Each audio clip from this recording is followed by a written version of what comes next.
What's up, everybody? It's Jeffrey Lyles welcoming you to another edition of Lyles Movie Files. Joining me, as always, his little brother Jace. Bro Shot, how you doing tonight? Doing well, Jeffrey. And folks, we somehow did not plan this, but it happened. Oh, what's even wilder is that I might have actually grabbed that shirt also. And I was like, I think I've worn that lately, so been out there for this one. Oh, good call. Yeah, that would have been really crazy. Yeah, man. We're not talking anything about Black Panther tonight. Nah, not a drop, sadly. No, it's good. Wednesday, get another show in. You know, it's good times. Lots of stuff to break down. Let's say what's up to everybody hanging out in the chat already. Royalty is here. King Collector, the king, is in the building. What's up, Royalty? What's up, y'all? Bracho Robo's here. What's up, everybody? Let's go, Knicks. You know, for the New York people, I'm kind of like, yeah, let the mayor get a bigger win watching his team. I mean, you know what I love? He's just chilling in the common seats. He's not hanging out with Timothy Chalamet and Kylie. Who's that guy again? Jenner. Nah, he is up there with the regular heart and soul of New York City. And I think that's kind of cool. So I think for you, Retro Robo and Mayor Ondani, I'm going to go for the Knicks. I mean, to be honest, Spurs, they've won some championships. I have a high probability they will win some championships. The Knicks, I think we're going to give them, it's their time. It's their time. Is now. Yeah. What up, Snake Eyes? Howdy, partner. How are you? Movie Files forever. Hopefully. Woo-hoo. All right. See. I'm working on that vampire serum. It's not going so well. Keep trying. Michael Solis is here. What up, guys? What's up, Michael Solis? Chamberlain Parks. What a do, crew? I think I got all those E's. How are you tonight, my guy? Hey, G. What's up, guys? What's up, man? So, what do you want to talk about? Let's start with so I started watching Spider-Man or Spider Noir. What's make that face for? Because what was it, after last week's show, I said I'm gonna watch it during the weekend. You did say that. And I did not get through the first episode. I think I was really tired. So it was one of those, wait, why is this show watching me? Okay. All right. We'll circle back to that next week. So that is why I'm laughing. Okay. So I watched the first episode and I was all set to get my hater hat on and go, why do we do this all the time? We got a superhero, and then all of a sudden, actually, let's scrap all that. Let's go back to making him a regular person. No use of the powers. You can't stand it. And gosh, boo. But as the first episode to continue to play out, I was like, okay, all right, maybe I was a tad premature in my hate. So I sat the hate hat back down, and because I don't care about it, the noir atmosphere. I thought that was kind of neat. Good approach. While I was watching the first episode, I felt like this could all be a movie. Why do we need 8 episodes for this? But as I finished watching the first episode, I was like, all right, let's go to the next one. This was fun. The second one continued to keep my interest. And it's not set in the modern times, which I don't know what that means necessarily, but we have a Legends of Tomorrow type scene, sort of. And it's like, whoa, what you doing here? And I was like, thank you. That's all I need to know. I don't need to hear any names, but just what are you doing here? So it's like, great. All right, I'm on board. And I'm kind of digging it, at least for the first 2 episodes. Now, I was kind of digging the first 2 episodes of Secret Invasion for what that's worth. But this one, I feel a lot more confident that I'm going to continue enjoying as it plays out. So I was actually looking forward to watching. It's one of those you and I, we grew up in an era where TV shows came out once a week. And I feel like there's this weird kind of, excuse me, pressure to watch it, all 8 episodes of something as soon as it drops. I'm like, yeah, no, I would rather, you know, take my time with it, let it play out, and not feel like I have to rush through everything. Just something like, hey guys, hey cool kids, I caught up. I'm good. Whenever anybody else watches it, great. I'm just gonna take it in because I really thought it was good. And I think it's one of those where, maybe if you binge it, it's a really great thing. But I kind of like the idea of not racing through it just to race through it. I mean, if it's 8 episodes in 1 hour a pop, there's no way in Hades I'm going to be able to watch that. I mean, I have to spread that out over a week. I mean, even if I had a weekend, there's just not a weekend you could really sit down and watch 8 hours of show anymore. I'm always worried when Amazon drops stuff week to week. I don't know with their metrics and when they decide, hey, we're just going to release it, because I got burned with like, no, Countdown, they didn't release it all at one time, and then they still canceled it after one season. I mean, which one was Countdown? Oh yeah, I mean, their track record with me is pretty low. Yeah, I mean, in Citadel, I'm not. I mean, I for the longest I didn't even watch it because I'm like, oh, you're gonna cancel that, and then like they came out with the new seasons. Like, I guess I can give it a chance. But I did start. I did watch. I think 2 or 3 episodes of Jack Ryan, and I was like, oh, okay, I see how you guys like the Jack Ryan story. This is good. But Spider-Man Noir, I'm like, okay, I had it in black and white, and maybe that was the wrong call. No, I mean, I'm like, let's just deal with it. I'm not saying I shouldn't even say deal with it. It's just like, yo, it's a black and white presentation, and I feel like putting in color just kind of loses some of it. Okay, so that's probably after Lau's figure file tomorrow. I'll probably run that and see if I can get through a couple episodes, because I did want to watch it, but just lost the time. Nice. Yeah. I'm on Twitter because I'm trying to find a picture for something, and seeing Russell Wilson say, "Thank you, football." Forget you, Russell Wilson. I mean, yeah. No, that was our drug coach. Hey, you didn't run my play. It was gonna suck, but you suck too. Yeah, that was the only reason I was rooting against your team, because I want to see Sean Payton's oh so punchable face smiling with the Lombardi Trophy. Like, if you had basically any other coach, I'd have been rooting hard for y'all. But gosh, I'm not going to lie, and I'm not wishing ill on anybody per se, but if he'd have to take a step away and somehow Vance Joseph actually wins us the Super Bowl this year, I'm not gonna be mad.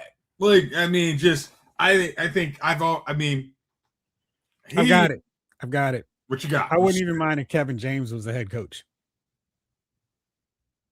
Kevin James. Okay. Oh, you know that Kevin James played Sean Payton in a movie, right? Oh, no, I did not know. It's not funny if you have to explain it, but yes. Yeah, but yeah, I think after he, like, what was it when he said, "Hey, I was hoping they would keep their quarterback Russell in a little week." I'm like, dude, have some class. Like, just it's impossible. Yeah. Roger Robo says black and white flicks give me nostalgia. When I used to watch old movies with my grandfather, I had fun with the first episode. Yeah, I think I was a little in my comic book fan feelings, because I was like, oh gosh, why can't you just embrace the comic book? And I know, I mean, it's like, dude, relax. But I was like, oh, come on. I mean, we've already had 2 fun cartoon movies with this character. We don't need to go back to basics. And hey, he hates being a superhero all over again. I was like, no. But I really, by the end, and they incorporate characters from the Spider-Man mythos in a fun way, I was like, okay, this is fun. And so I dug it. Well, Lawson, how are you, my guy? Oh no, I liked how they gave him a reason to not. He set down his cow. Like, that made sense, and then you can build up, and especially if you say it only takes 1 episode to change that. That's even better. Not, hey, we're gonna wait 7 episodes before he decides, all right, I guess I'm back. Well, I think the deal was it's a without the whole spider noir deal, it's Nick Cage in a black and white movie. And of course, it's a good one with Nick Cage. Mhm. So that was why I was like, I don't know. I don't remember which was the last thing, good or bad. I So mean, it's looks like 8 it's good. episodes, so one episode could be good, one could be bad. You never know. I can't do it that way. What's up, Blake Tarpley? What's up, Jeff? Jason, the Movie Pass crew. Chief is we might be able to get Chief out to go see Masters of the Universe with us this weekend. But yeah, he hadn't watched yet, and he's got so much stuff going on. As usual. Mark A. Howdy, fellas. What it is, what it was, what it will be. So What it much. could be. There you go. Yeah. But actually, Noir is a everything. Well, where it could be. Yes. all right. I'm gonna let you figure that out. Yep. Noir is a fun version of Spider-Man. Love the PI Noir angle. Watching Black. Yeah, I mean, man, this is why I wish these streaming platforms would offer up some basic analytics, because I would love to see how many people, like, is it 92 to 8% watched in black and white versus color? Is it 50-50 or more people doing the opposite of what I would expect they would be doing, which is watching in black and white? I'm kind of digging the Sin City aesthetic as well. Like, it's just like, oh man, this is really cool. I loved the first Sin City movie, and I loved 2 of the 4 chapters in Sin City, A Dame to Kill For. Wish there were a way to break that up. Just been watching Widow's Bay. Love the series. What is this on, Lawson? I think always these streaming platforms, they don't release any numbers unless they're good. I mean, no, unless they're phenomenal. Are you still here, or have I? Did I black out, or did you? I'm still here. Boy. You good? I guess it's just so much heat outside. I don't know. I mean, it's like there's nothing. No heat, no rain. I don't know what's going on. But unless it's some top 10 streaming all the time on some metric, they're not going to release the numbers. If it's people are watching, the reviews are coming in good, we'll just let that ride until we get our, whatever we want. We'll say we're the greatest thing ever, or just not mention it at all. So, I mean, that detailed of which is viewers' preference is probably more going to be an internal metric they're going to keep to themselves. Yeah, I don't know, man. I feel like it'd be so much more fun if we got that kind of stuff. Just simply because I think there's some really, just for fun. It doesn't even have to be like the super major stuff. Just like, hey. All right. So I was trying to find a James Gunn version of it because, try to be on the up and up. But of course, that kind of stuff, they're like, nah, sorry. We're not here for you. So I wanted to show you this really, and I'm sure you're going to dig it. And let's lose the sound. And as you know, Superman gets a new movie next year. You're probably acting like this is news to you. No, never. All right. And Lex Luthor is going to be there. Oh, okay. See this? Okay. I didn't send you that because I'm like, I didn't know if that was real. I'm like, it is real. And Lex Luthor actually has a legit non-CGI construct war suit, and Nicholas Holt's walking around in it. And pretty excited about that because James Gunn did post on Threads, which I don't have, and I'm just like, oh well. But I kind of dig the fact that it's big and bulky and it's real. And I really kind of just appreciate the fact that it's not like, let's do it all through the magic of CGI, but instead we're actually gonna figure it out and make him use it, which I really appreciate. Well, what's your thoughts on it?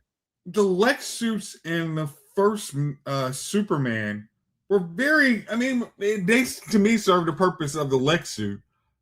I'm wondering if that's going to slow down production a little bit, because walking around with that suit and then you still have to do the hanging the wires, does that elevate the potential of getting, at that point, either Nicholas Hoult or the stunt actor injured, because that thing looks pretty dang bulky. It's not. It does not look easy to move around.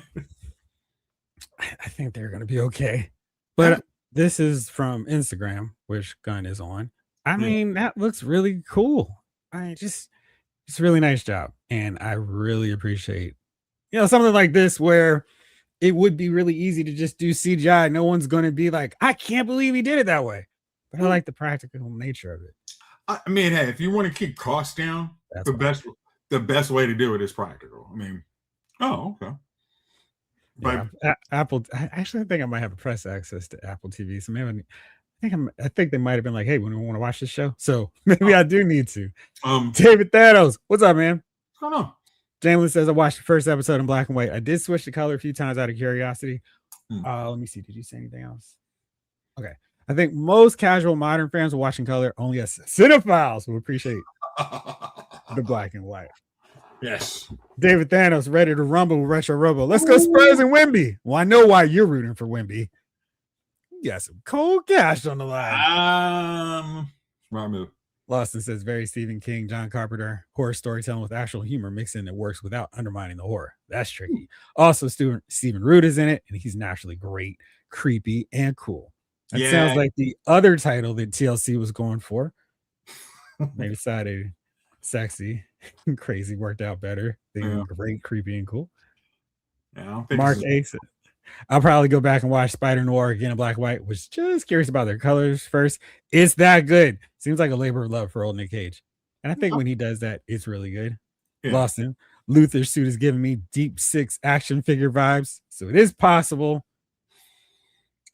Yeah. But I'm hyped up about it. And I think might be a picture floating around of Killer Shark as well. I mean, we saw Killer Shark already. In the James Gunn universe? Mm-hmm. When? Where? Remember, he did Suicide Squad. Right. Forgot. That we got.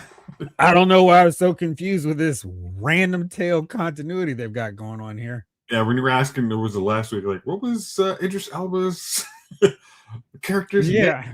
I don't know. I mean, because it's like Superman's started this thing, and it feels like very much a Flashpoint. Everything's new except for what happened with Batman and Green Lantern, but everything else is new. And I'm like, dude, why?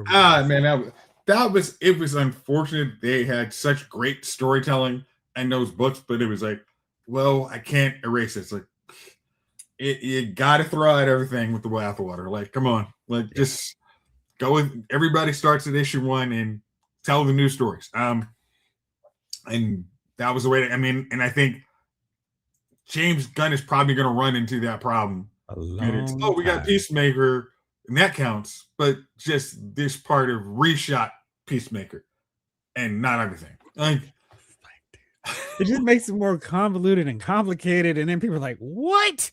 Yeah. Like Will Beetle counts, but why? Like, yeah. Just so we get. Are we really going to see Ted Core? No, we're not. Yeah, because we're not going to get a sequel. Michael Sola says, what crazy times we live in that it's cheaper to use practical effects. Man, how times have changed. Yeah.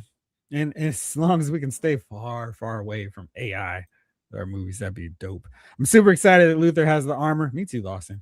About time for superpower stylings. Right. I mean, if we're going to have Superman fighting Lex, he needs the war suit.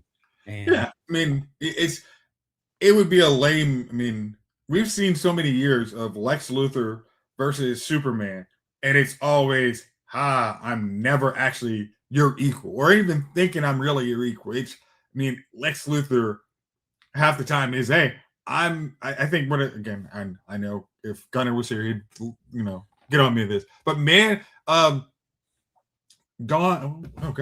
All-Star Superman, it was, Lex thinks he's that dude, but Superman screws him over, and he's not the biggest focus, which, Luther says in Superman, and he would want to have something where he's on equal footing with Superman to prove that he's better. I think that's a easy way to go.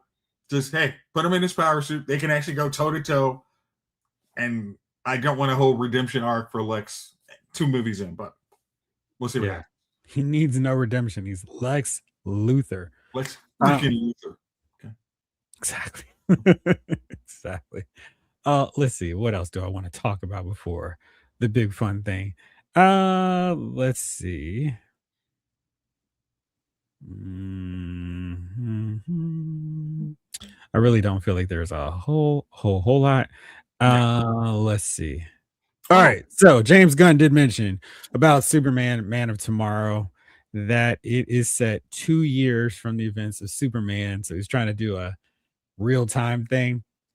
That's kind of interesting because that would put Superman at year 6 by the time the second movie comes out. And of course, we're going to see him. Maybe is it just some flashbacks? I'm not quite sure because the latest trailer for Supergirl had him giving her a costume. Of course, we've seen her at the end of Superman rocking that costume. So mhm. Yeah. I think that's probably a flashback, and you know, as we said from all of these trailers, which I saw the new one, I like it a whole lot more. I think all these little snippet trailers weren't doing it the movie any service. I think this one, right before pre-sales come out, seems like a much better way to go. Oh, okay, this we have a coherent understanding of what this story is. Let's go from here. Spider-Man Brand New Day laughs at the Supergirl snippets. Ha! That's not a snippet. Yeah, it's the best. Retro Robo. I'm good with practical effects for the suit as long as it doesn't jiggle him, baby, the wrong way and make it look as light as it might be. Go ahead, baby. Mm-hmm. Mr. Luther. Absolutely. Yeah, I like Otis in this one too. That was cool. I mean, I like Otis. He's a character that has not been treated poorly with any kind of adaptation. I thought the CW version of Otis was fun. Of course, the classic Ed Beatty version was awesome. Holding on to the ladder and his prison cap. That was fun. I don't know. When you Just said like CW Otis, which one? he was in Supergirl. And I mean oh wait, am I thinking Smallville? I must be thinking And Smallville. he was there was an Otis in Superman and Lois at Yeah. the end, What and am I talking about? he wasn't bad. Me Oh better than man, Lex Luthor. no. So Wouldn't take much.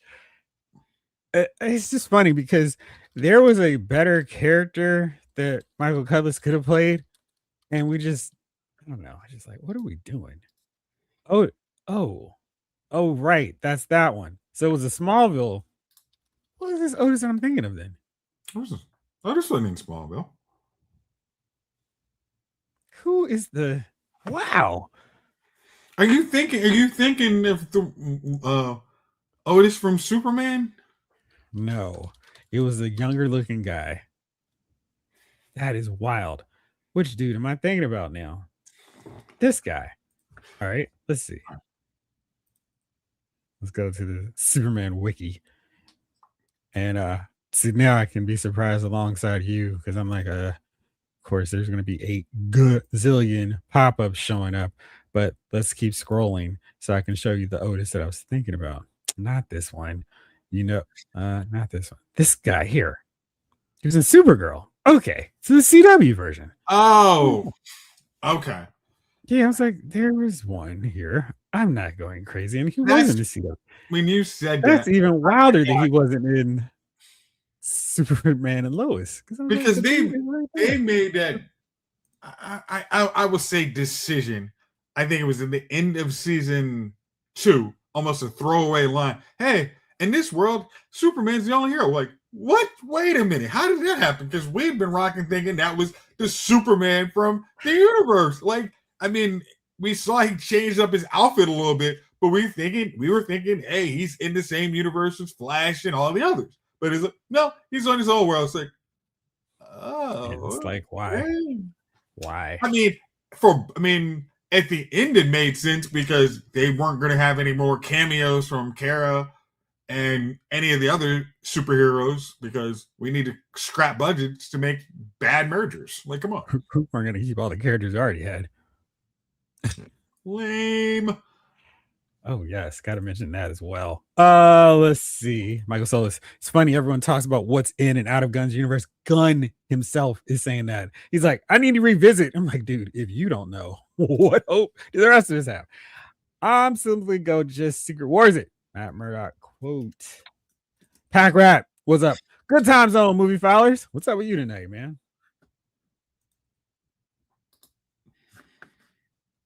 When did that drop? Just now? No, it was for the folks. Okay, so everybody knows what I'm talking about. So it's CinemaCon. Robert Downey Jr. was on stage with was it Chris Anthony Evans? Mackie, Winston Duke. Yeah. I thought And they were just hanging out during an Infinity War screening. oh, okay. They said thrilling. They said there was footage of some of the action that took place in the there. It's like, but it's an Yeah, old headline. Jam. The problem with that, Otis, is that he became a Tallow. Yeah, it did. I feel like Supergirl. What season was it with Rain? The 2 or Okay. 3? Supergirl had 7 seasons. So No. Rain is probably season 4. 6 seasons. I can't even believe that.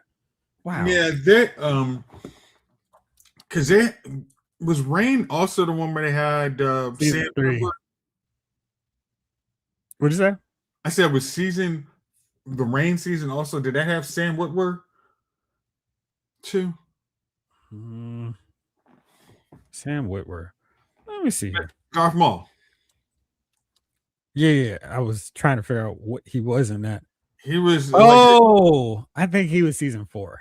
Yeah, it was yeah, season 4. yeah. I mean, So I think season 3 was the best one. Season 4 wasn't bad because he was pretty solid. yeah. That whole storyline. I mean, Forgot he became Rain a was a Tallow. high point for them. I mean, that It was was, they man. were able to use a version of a Doomsday character that was totally unique to her and didn't seem like it was, oh, this is Doomsday. It's like, no, this is her bad guy.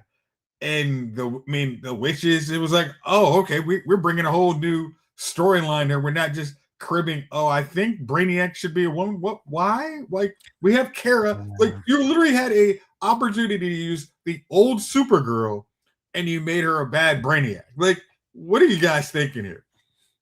But what I really liked about season 3 was you see so often, I say sausage fest, but a lot of times dudes are just hanging out, kicking it.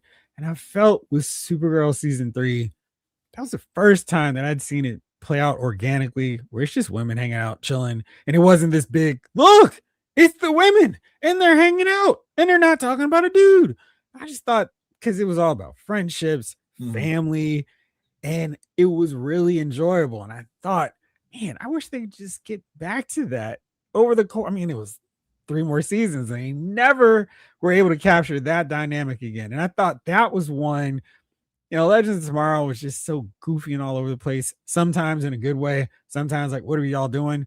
But I felt like that was really, really good on Supergirl and something that I would love to see other shows, specifically around superheroes, kind of get that dynamic because it worked really well. It was weird because that was almost, hey, if you wanted to cut the budget of Supergirl and still make a good show, that was the way to do it. It was these ladies have a family and friends.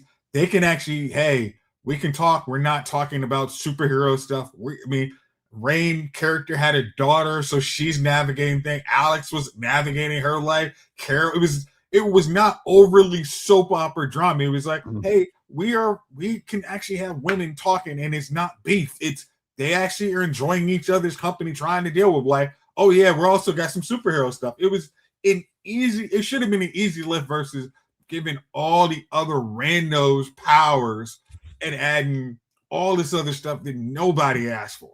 Like, Speaking of things that nobody asked for, have you watched any of Euphoria? okay. I think Coleman Domingo said, I'm gonna play nice. Coleman Domingo said, if you are over a certain age, you should not be watching that show. I'm over that age. So What I do didn't you know watch about it. it?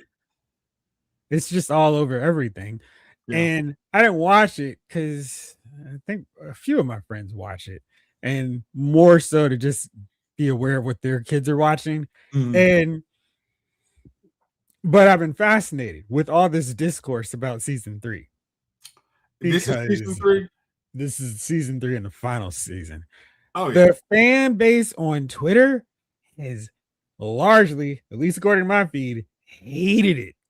And it's been like, wow, they are really not loving this thing. And the only equivalent I can think of is Game of Thrones, where the fans love these two earlier seasons and hated. I mean, I feel like that is working really hard to in 3 seasons have the fan base completely turn on your final season. Like you've got to go a long way to cause that kind of vitriol and hatred from your fan base. I mean, technically speaking, the lead actresses on What a that vacation. show basically got to the point they are almost like, I'm not too impressed with this person. Like, I'm good. I'm sure that probably led into some storylines. Hey, we got to figure out how to not have these people interact. I'm thinking, my head is thinking more. I don't remember how 90210 ended, but to me, that almost, it seems as we're doing the teen drama and we're not landing this plane at all. Well, we're just crashing it and hoping we can get to the next thing and work with these actresses later on because it's not working. I think what happened with 90210, they were already older when they started playing on a teen show, and then they became it was even more pronounced. These are actual adults. So yeah, I was like hanging out with people too long. And because they didn't do like some other stuff and introduce a full new class of kids, it was like, all right, whatever. They had just some wild stuff happening.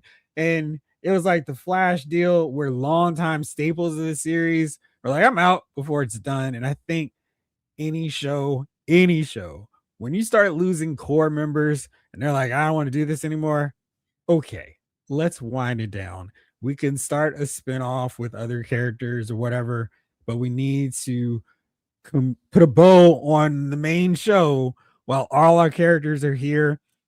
Maybe they could have done that. Well, I guess they couldn't have done it as easily and smoothly with The Walking Dead.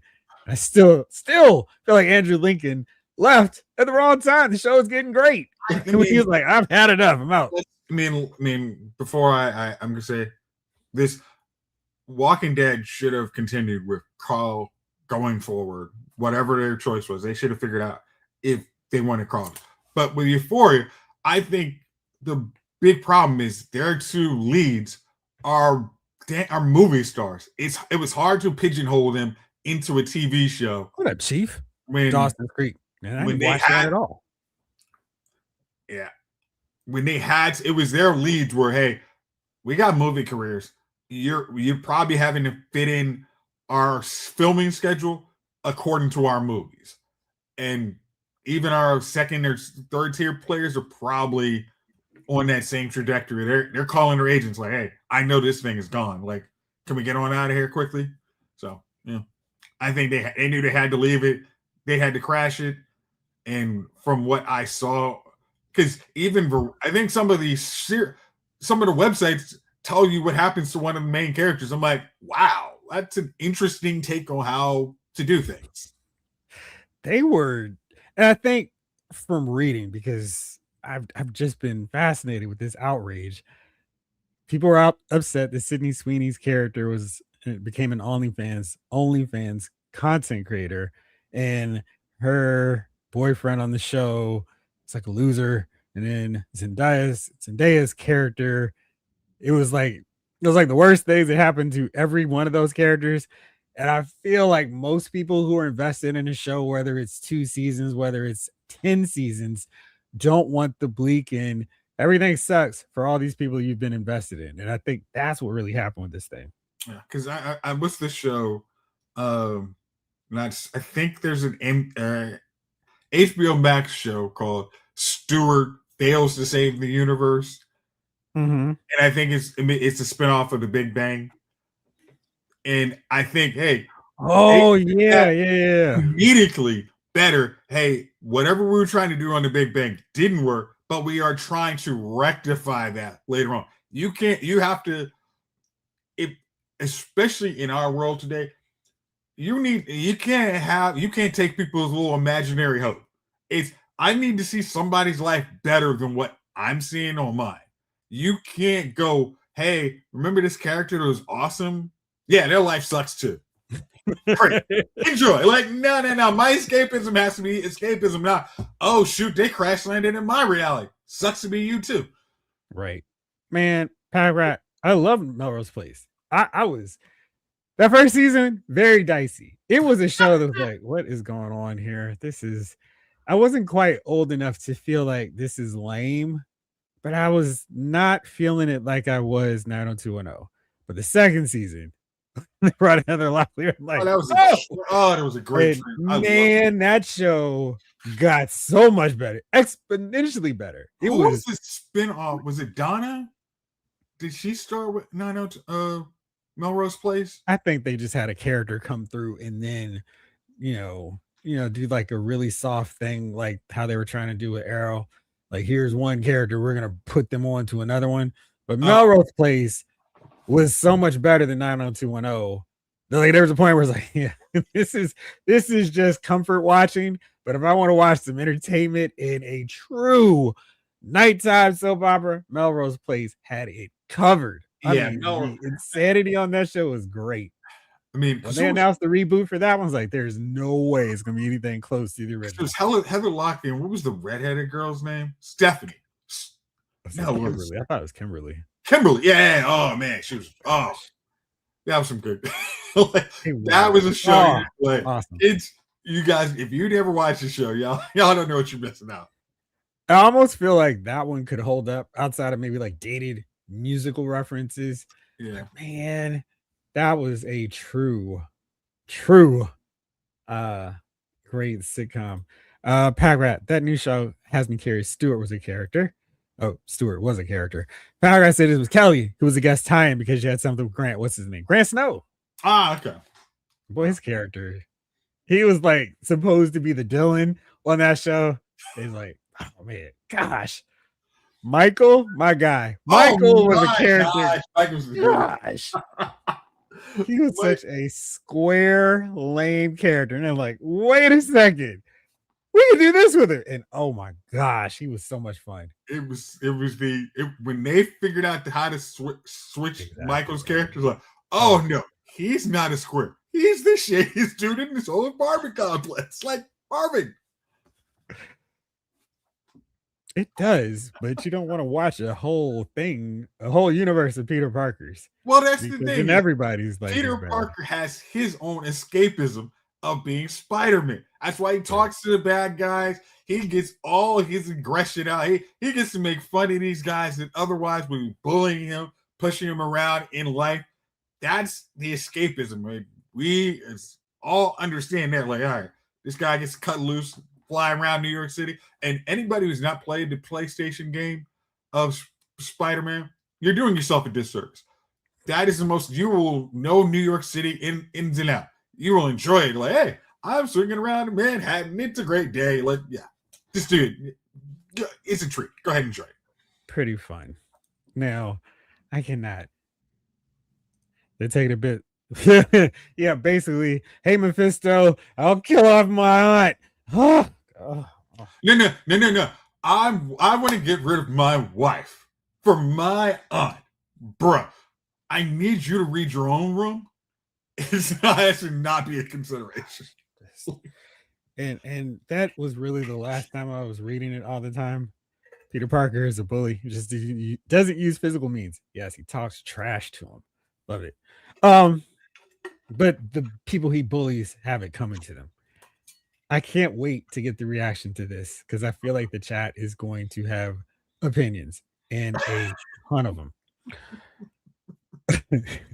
I'll just read the headline for you. Okay. Zack Snyder to direct and write reimagining of John Carpenter's Escape from New York. Have at it, chat. So what do you think, bro? Okay, all right. All right. So we already accepted this a reimagining. Mm-hmm. It's going to be a dark. This is probably not going to be happy, campy at all. This is not Kurt Russell campy. This is going to be very dark, trying to get some random person out of New York. Mm-hmm. I mean, here's the thing. I like most Zack Snyder movies. I think Rebel Moon could have used some editing and probably would have been better. Will I watch this? the first the first shot has been said. Well, there's been talk since at least 2011 of trying to do this again. And of all the old school 70s, 80s projects that could be remade, re-envisioned for a new generation, I kind of feel like this is a prime film or property because it could work. I mean, especially like right now. And we've got a totalitarian. Still saying it wrong. Totalitarian. There we go. Yes, government. And our hero's trying to get out of it. Pack Rat says, I can kind of see it. Dark, grim, and gritty. I mean, because I just watched, what was it, New Running Man. I did not hate that movie. Oh, you said Running Man. I thought you said Total Recall for some reason. Which, oh gosh, I'm not doing that to myself. Come on. But all the thumbs down. I was like, okay, that kind of makes sense, especially in, I don't want to say we're trending closer to dystopian than we were when we thought we were. We're not trending towards George Jetson, okay? Like that's off the table. What about Jane, his wife? Yeah, that's his boy Elroy. Yeah, that's not gonna happen. There's so many jokes I would spew out of my head, but we're gonna keep this PG-13. Appreciate you.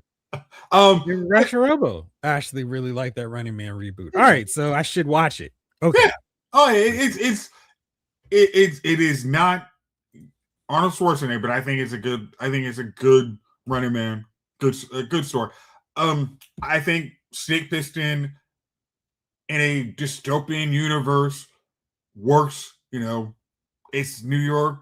I think you could almost use the Alien Earth universe and put him in that universe trying to get somebody out.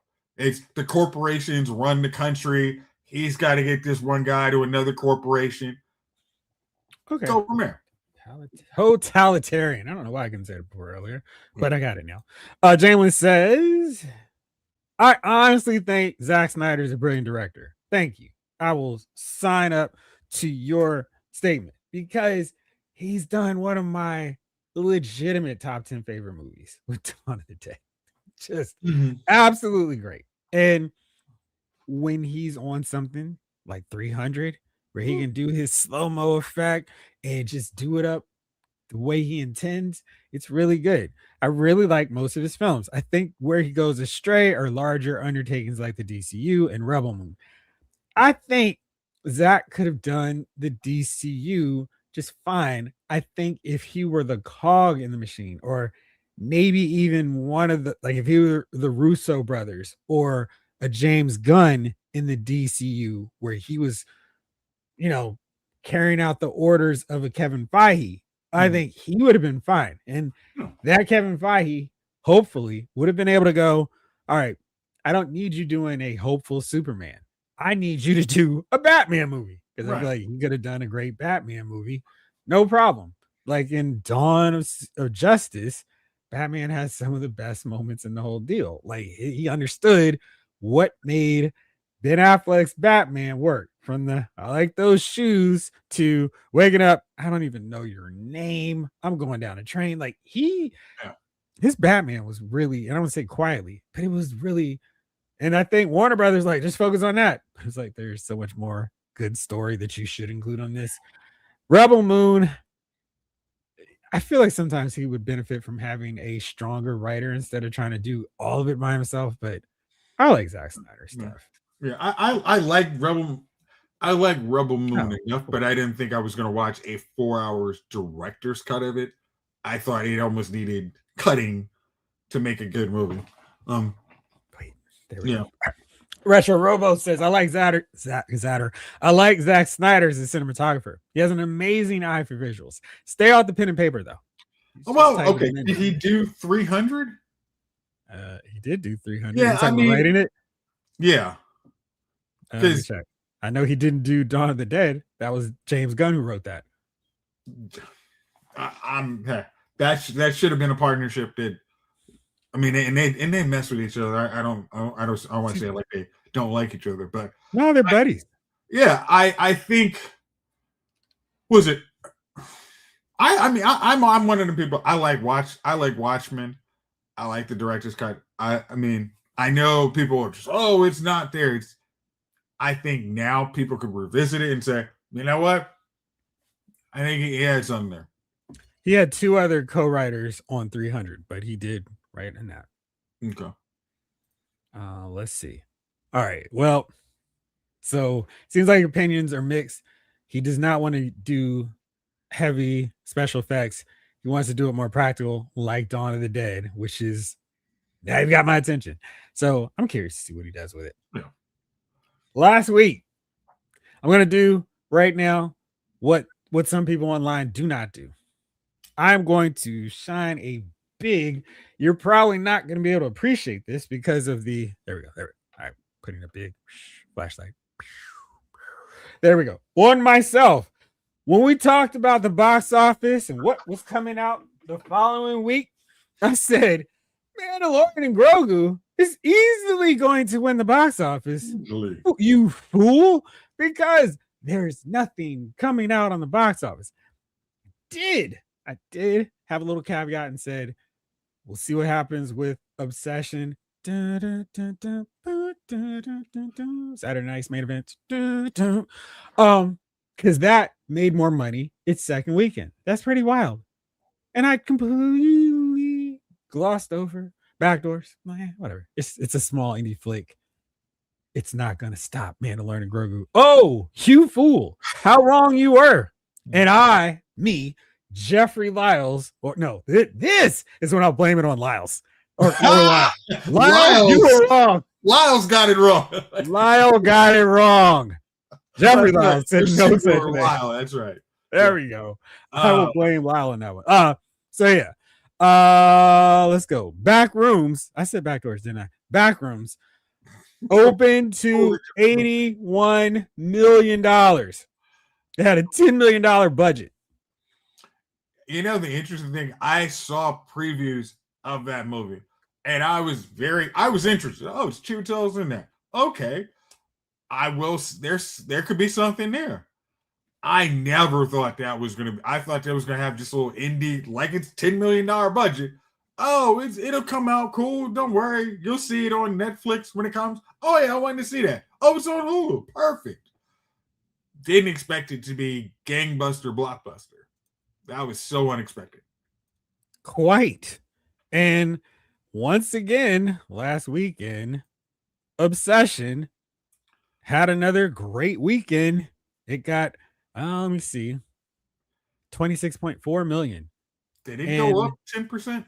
It went up again. Yeah. And that is wild. I cannot recall. I've been following, paying attention to box office weekends for a long, long time, for many years. I got kind of caught up with the numbers after or during the Avengers, the first movie hype.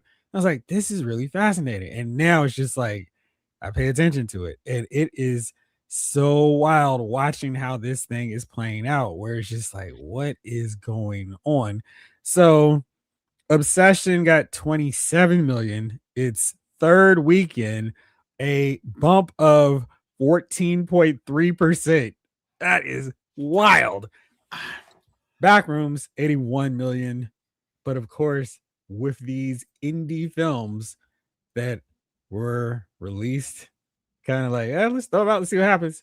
It comes at expense of a big time blockbuster movie, The Mandalorian and Grogu, which had a massive fall in its second weekend, lost 70.1% of its opening weekend haul, and it grossed 24.4 million. And let's see, and that takes its total domestic gross to 137 million in 2 weekends. Now, film costs 160 million to produce, so It's going to make back its budget. And then, of course, when they start throwing out all the Grogu toys, the Mandalorian, and I will be contributing to some of that, by the way. Grogu is now out for the Black Series. You can get them now at Target, Amazon, ever. But it's not going to be another big Star Wars hit.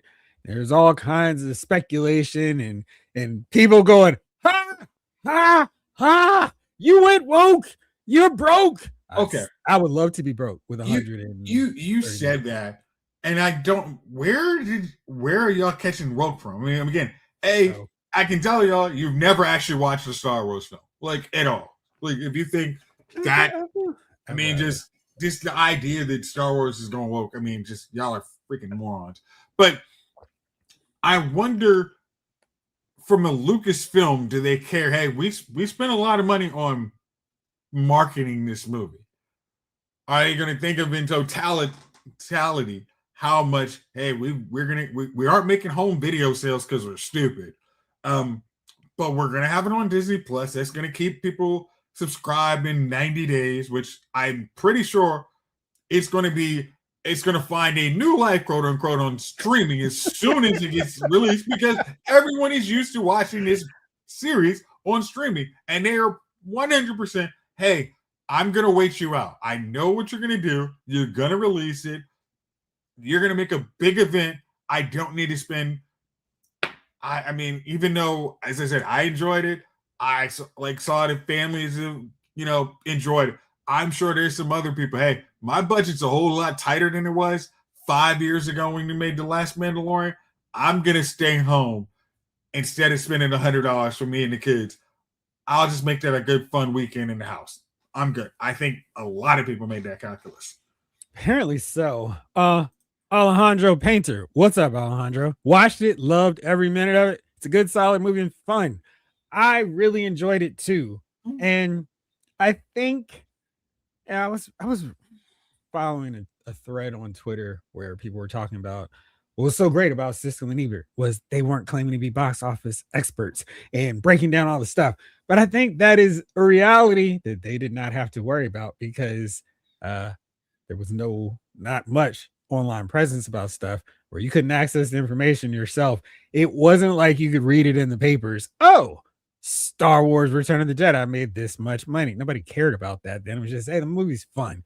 Mm-hmm. And the main reason why people like us care about the box office take of films is simply because if it's successful, we'll get more. If it's not, we won't. See also TV ratings for shows that we enjoy. Like, I don't care if it's a show I don't like. I'm not going to continue watching it if I don't like it. But if it's a show I like, I want enough people to keep watching it. So I get another season and another season after that. Same thing goes for the box office. If it's something I enjoy, please keep making more. This is the message I want to send to you. Do that. If people don't, then we're not going to get more. We're going to get all kinds of random stuff. And the problem, I think one of the big problems with the Star Wars movies is, hey, is this going to get a higher box office than Solo? I like Solo, but they think that is their low watermark of movies, which it really shouldn't have been. And that was fun too. But this is, all right, what happens if Star Wars Starfighters doesn't do well? How is it going to affect? I mean, at some point, we would like to see more lightsabers, more Jedi, more Sith fighting. Is that going to just make it to a point where they're just going to be like, hey, maybe Star Wars is too long in the tooth. We're just going to focus on smaller scale animation projects versus trying to go with these big budget Star Wars movies. I do not want that. But if you see the numbers, I don't know if 160 million should be considered a big budget movie. I mean, if you're not making, I mean, their expectation is not to make even. Theirs is to make buku profit. And if they're not making, bucks, Eddie, if they're not making them, I think on in their case, let me pull up this from Retro Robo because this opens up another avenue of which to talk on. I'm still blaming the Star Wars sequels for derailing so much of Star Wars. Disney lost a lot of fans. Not me, though. I think there's a lot of truth to that. And I think Jason, you and I were talking offline about it.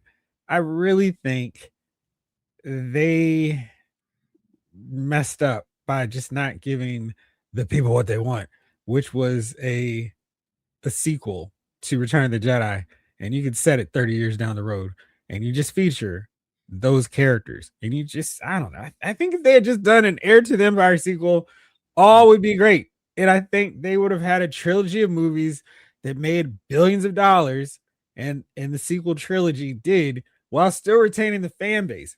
And I also think they could have done more films based off the extended expanded universe just from following that. And you can phase Luke, Leia, Han, Lando, Chewie, the droids out, and no problem. And if you wanted to do the next generation, you could have done Rey, Poe, Finn, Kylo Ren, and not have any traces of the Skywalkers in it. You could have put that 60 years down the road in a galaxy far, far away. There's no connection to these characters. Nobody's still alive. And we don't go, what about Han? Will we see Luke? Because they're dead. And we understand that. You could all, I mean, in that point, if you wanted to have anyone survive, you could have had Luke survive. Hey, Mark Hamill's a Jedi Master, hey, Yoda was 900 years old. If you really wanted to, you could, but you had Heir to the Empire was just the easy layup. Hey, we waited too much time. We can't do that. We can cast, I mean, technically, before their idea, we can't cast new young actors. You could have done that. That was an option. Hey, this is the new generation's Luke Skywalker. It was the same thing. Oh, only Obi-Wan I know is Ewan McGregor. I mean, Alec Guinness. Alec Guinness, like that was never the case. It's like, oh, okay, that's the dude now. You could have easily switched that after, but Disney, we're gonna use nostalgia and trying to break away the chains, which was a just colossal mistake. I mean, and there's so many things of what the sequel trilogy should have been, except Rian Johnson. They gave Kathleen Kennedy let Rian Johnson scrap what should have been the story. It was a colossal mistake. Now they need to go, hey, let's go back to I was watching the video. Somebody said, hey, if you want to do something better, go back to the old Republic where you have Revan, Malik, Bastila, or just somebody video game characters and use that and make it into a movie. Because hey, those video games, you could choose your own path, which way you want to go. You don't have to choose. I mean, almost like Alone in the Dark. You don't have to follow what everybody did. You can do, hey, we're using these characters, but we're going here. Or we're just using, hey, this is in a time period where the old Republic is in there. And there's a galactic Sith war between a Jedi and Sith.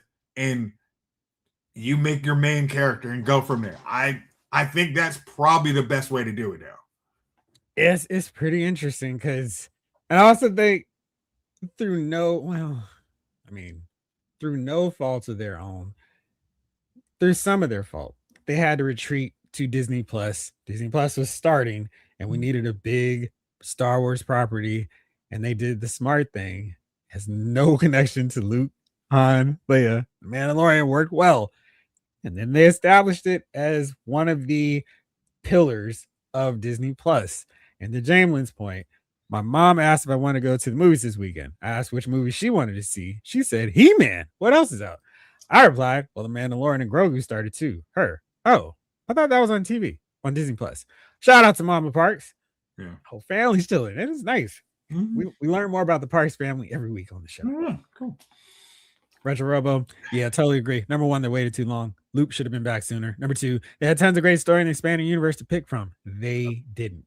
I mean, because you could have easily gone from Heir to the Empire to New Jedi Academy. Those were two easy sequel. I mean, those were two. Those were really good movies. I mean, the books were those would have made. I mean, Kip Duron would have been a character of, this dude, he's not Darth Vader, but this dude, he's so cool. Oh man, how did he do the Sun Crusher? Man, that storyline would have been really cool. Oh, XR cool, man. He's using a double-bladed lightsaber like Darth Maul. Oh, he's really cool. But we're gonna half tail it and make Kylo Ren and Rey have the lamest lightsaber fights ever. I mean, just lost so many people. Let's go to something else far more fun. So we got to see Masters of the Universe on Monday. And I apologize in advance to your poor left elbow. Apologies. Yeah. I am sorry. But no, I'm not sorry. Oh my gosh.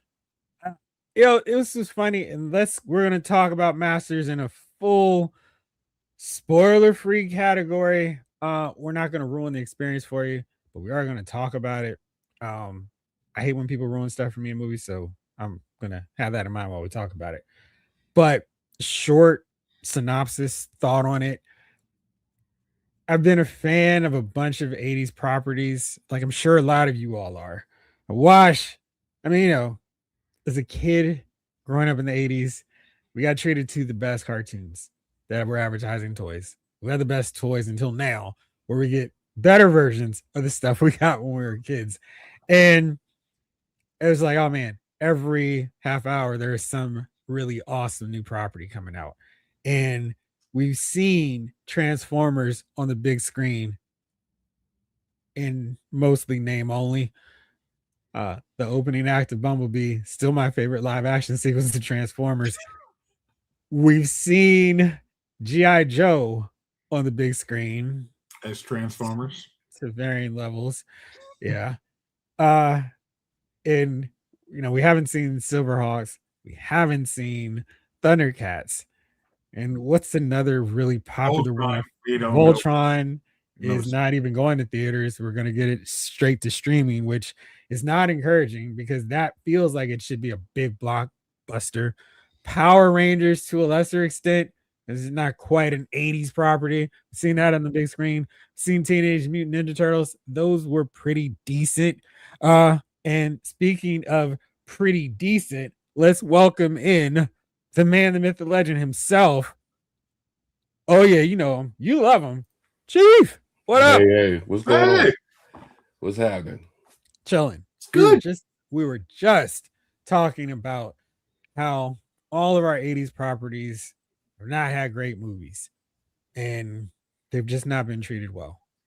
After leaving Masters of the Universe, or not even after leaving it, I felt like maybe 10 minutes into it, I felt like little kid version of me, old version of me were both geeked out watching this, like, oh my gosh, it's like they made a movie just for fans of Masters of the Universe. And it was, I feel like, is there something I can pick at? Yes, there's one thing, just because one character doesn't get enough screen time. But outside of that, I was like, dude, I can't even work up a complaint about this movie because they understood this is a property based off of a commercial that was a half hour that was intended to sell toys. And they did a darn good job of it. And I thought the movie did an excellent job of bringing all this stuff. The kids who sat down with their big, massive bowls of cereal and a spoon, lapping it all up. Hey, can we go to Toys R Us and get this? This is on my Christmas list. And for all of us, this movie delivers and then some. Yeah. Okay.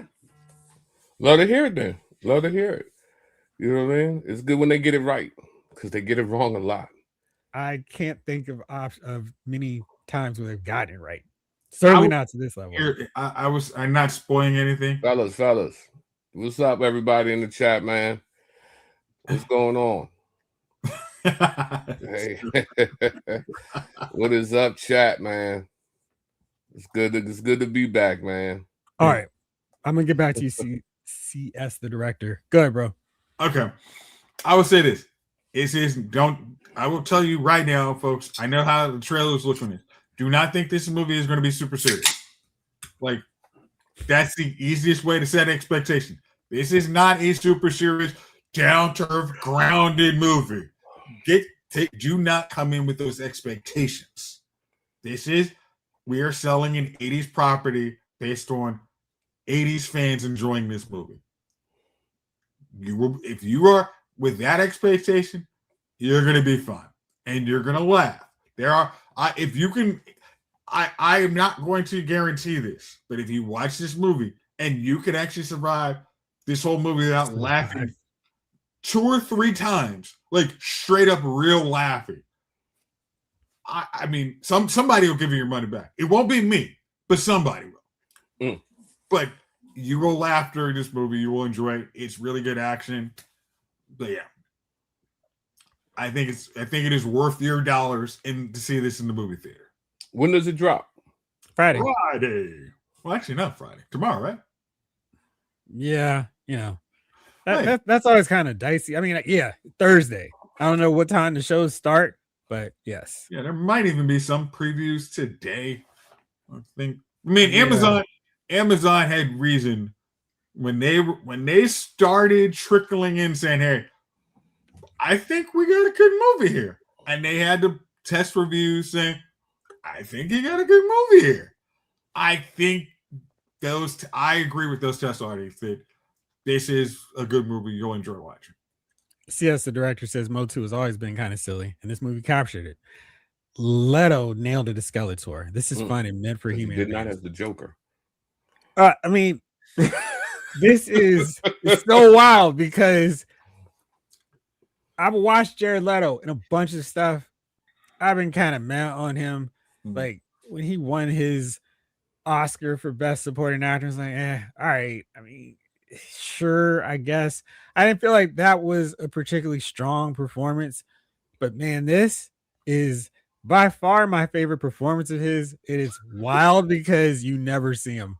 Like he is Skeletor, and it's just he's Skeletor. And yes. I really was, I mean, the trailers say like a spoiler, but they're not being all the way up front with us. And like they hype it like it's this epic adventure like Lord of the Rings, but it's He-Man. I feel like that's the best way to say it without spoiling it. It's He-Man. It's really fun.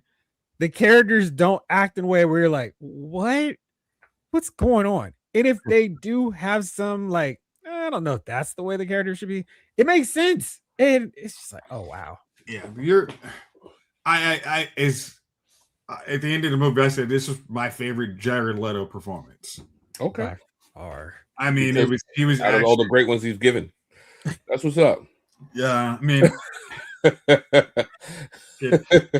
yeah. Okay. This was one Jared Leto had source material to work with, and he utilized it very well.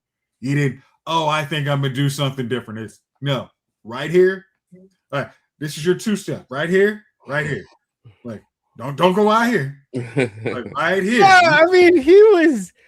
I really felt like he completely understood how to play this character, and in a way where he could go outside the lines while still being Skeletor. And some of the lines, it was like there were kids in the screen, and then we watched. I'm like, he really didn't say that.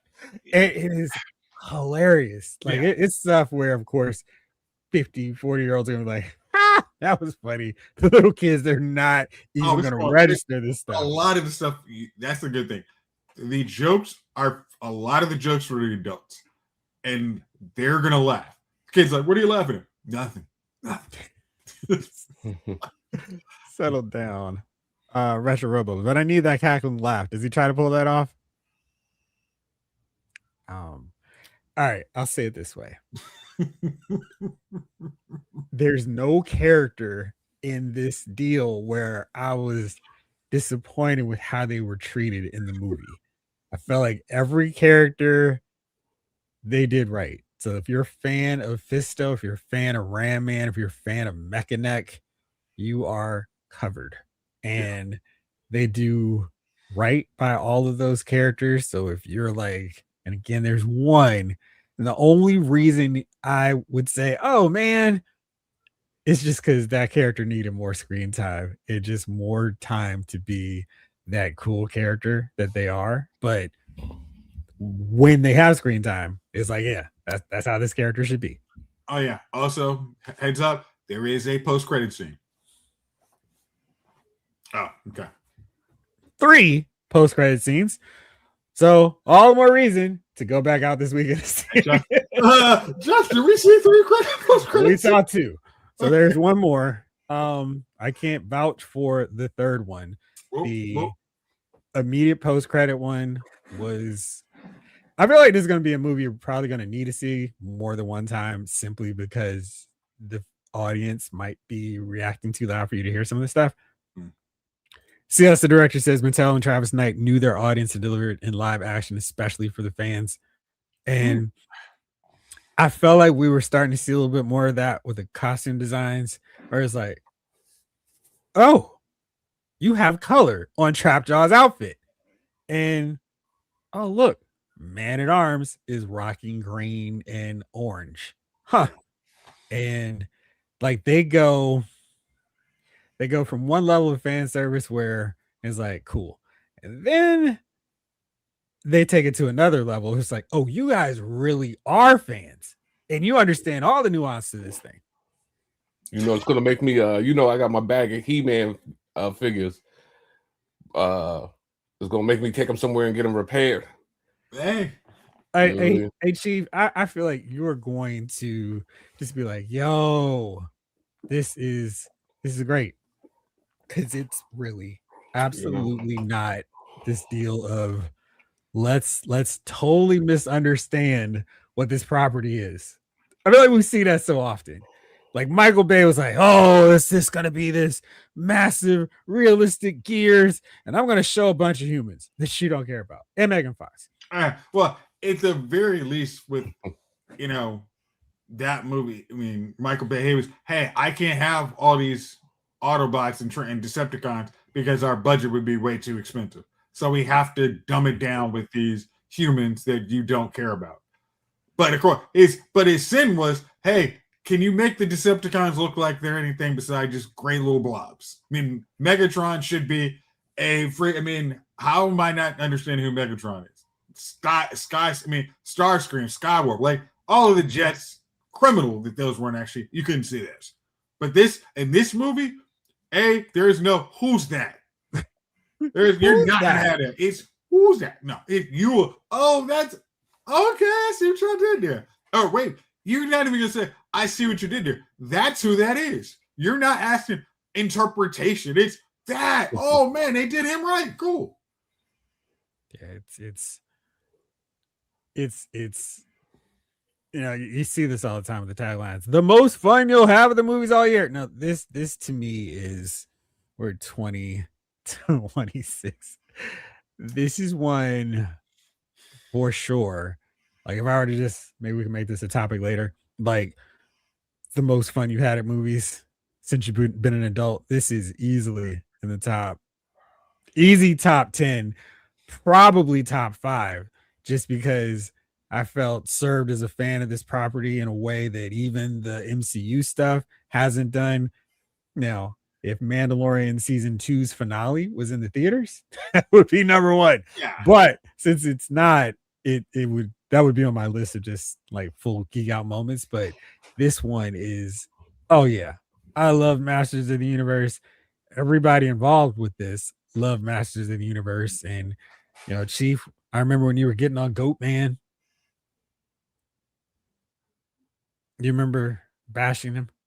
I mean, I probably did. I mean, Yeah. you know what I mean? So I'm just glad that it turned out well. I mean, I my expectations were extremely low from the previous renderings of this movie. So to hear that the movie was at least decent, I'm feeling pretty good about that. I'm like, yeah, okay, cool. But I had no high expectations at all. I was like, this is gonna be some cut, pure sauce, straight, cutty. You know what I mean? And to find out that it wasn't, I don't hate, I congratulate. You know what I mean? What would be a step above dang decent? Well, it's a step above it, huh? I think that's the highest. I mean, that's the. I mean, Chief doesn't say excellent. Not often. Yeah. I have heard him say it from time to time. Oh, okay. All right. Yeah, This one, I'll say that if it's a werewolf movie, you'll say it's excellent. Well, I love a good werewolf movie, man. That's why I'm surprised you haven't still seen I told you that werewolf movie that that was in the movie theater some while back ago, reminded me of the 80s werewolves, but I don't know if y'all went and saw it. Was it just called Werewolves? It might have been. Oh yeah, I saw that one. That was really good. The one where the moon kept turning to super moon. Yeah, the one with Frank Grillo. Yeah. Okay, I didn't know y'all saw. Oh yeah, that was an easy watch. That was one I wanted to watch as soon as I saw the trailer. But oh yeah, sign me up for that. That was really fun. Okay. But with He-Man, this is one of the few movies that is good, that is not a payoff from other movies. This is an original property. You're coming in there, no homework. It's hey, I mean, technically your homework was when you were a kid and you were, doing your homework while He-Man was on. But this is, hey, jump right in, not MCU, not DCU. It's, hey, our new property. Hope you enjoy. Oh, yeah. And Jamelin, you talking about the original Fright Night, or you talking about the one with the one with my man who died? Oh boy. No, absolutely not. Absolutely not. Don't bring you look. I haven't been on here in a while, man. Do not bring up Twilight. My eye gets to twitching. But the original Fright Night was to me, I mean, probably top 5 vampire movie ever. The thing was okay. I won't give it as high a score with but that first Fright Night, jeez. Roddy McDowell, So, but yeah, man, I'm glad that the Masters of the Universe is going to turn out to be something, man. I hope that it makes some money, so they will give it a sequel. Oh, that's the real thing now. So, Mandalorian and Grogu is getting booted out of IMAX for Masters of the Universe, and that should help out with the box office. I'm really curious if Backrooms is going to have a lengthy stay at the top or around the top of the box office. Is this going to be like a Blair Witch Project where everyone's going to want to keep seeing it for weeks and weeks? Oh, I heard all this stuff. Or is it going to be a one weekend wonder? I don't know. Have you seen it? I have not. I was, they were like, hey, you want to see this screening for this movie? Like, let me tell you something. That trailer will bore you to tears. I remember because, I was talking to Skins and he was like, man, I want to see Backroom. And I was like, what is that? And then he explained to me, when you're watching a video game, you go somewhere and then it's blah, blah, blah. And I was like, that doesn't sound that great. And then, as chance would have it, of course, I'm on my phone doing something. Here comes and as soon as it came on, I was like, oh, this is what he must be talking about. Because it looked boring, just as boring as it was when he was explaining it to me. And then I'm watching it, and it's a bunch of nothing happening on the screen. This goes on and on forever. And I'm like, oh, there's no monster, there's no nothing. It's like stuck in an escape room. And I was like, I could pay, $15 and actually experience that myself. So unless something else that we're missing, but that trailer was extremely mid. I think, and this is what going to your overall what you're saying, John. I wonder, because this is based off almost a YouTube webisode where there's a built-in audience for some of this. I wonder if the audience has seen it and they're happy, and now they're back waiting for their next installment on YouTube. Versus all the rest of us, well, we don't know anything about this. All we see is the trailer, and it's interesting. Yeah. I mean, but they were saying that last week that the reviews was just, this is more, Master of the Universe is something that hasn't been on Disney Plus. This is something that's big screen. Yeah. I think, and I mean, I know we talked last week when they said, "Oh, I think Master Universe is going to be vying for number 3." I don't see that. I mean, All right. Obsession has gone up every weekend since its release. Now, eventually, the interest has to die off at some point. Maybe it's not this next weekend, but I don't know. It feels like it's kind of trending around 20 million, 25 million. So, I mean, it has gone up, which is wild. But I do wonder if, I mean, I think this is the whatever the what is it? What is the current generation of people who would be old enough to go to movies, like the teenagers? That generation is really into this kind of stuff. They're the ones that I think are really, let's go to the movies. Let's go out to the movies for this thing. Dummies. Absolutely. So I think they're the ones that are propping this up, and they of course won't have any connection with Masters of the Universe.